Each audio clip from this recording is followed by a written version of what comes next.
गरीब किसान की कहानी। बहुत समय पहले की बात है। एक छोटे से गांव में रामू नाम का एक गरीब किसान रहता था। उसके पास बहुत कम जमीन थी, जो बंजर हो चुकी थी। बारिश का कोई भरोसा नहीं था और खेती का सहारा केवल आसमान की दया पर था। रामू मेहनती था, पर किस्मत बार बार उसका साथ छोड़ देती। कई साल सूखा पड़ा, कभी फसल में कीड़े लग जाते, तो कभी मंडी में सही दाम नहीं मिलते। परिवार के साथ दो वक्त की रोटी जुटाना भी मुश्किल हो गया।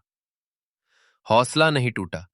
इतनी मुश्किलों के बावजूद रामू ने मेहनत करना नहीं छोड़ा। उसने गांव के बड़े किसानों से बची हुई खाद और बीज मांगे, छोटी मोटी मजदूरी की और जैसे तैसे एक छोटा टुकड़ा जमीन तैयार किया। उसने इस बार पारंपरिक फसल की जगह कुछ नया करने का सोचा। उसने सब्जियां उगाने का फैसला किया। रामू हर सुबह सूरज निकलने से पहले खेत पर पहुंचता, मिट्टी को तैयार करता, खुद ही पानी भरता और कीड़ों से फसल को बचाने के लिए देसी उपाय अपनाता। धीरे धीरे उसकी मेहनत रंग लाई। मेहनत का फल कुछ महीनों बाद रामू के खेत में हरी भरी सब्जियां लहलहाने लगी। गांव वालों ने भी देखा कि रामू की फसल कितनी अच्छी हो रही है। शहर से एक व्यापारी गांव आया, जिसने रामू की सारी सब्जियां खरीद ली, अच्छे दामों में।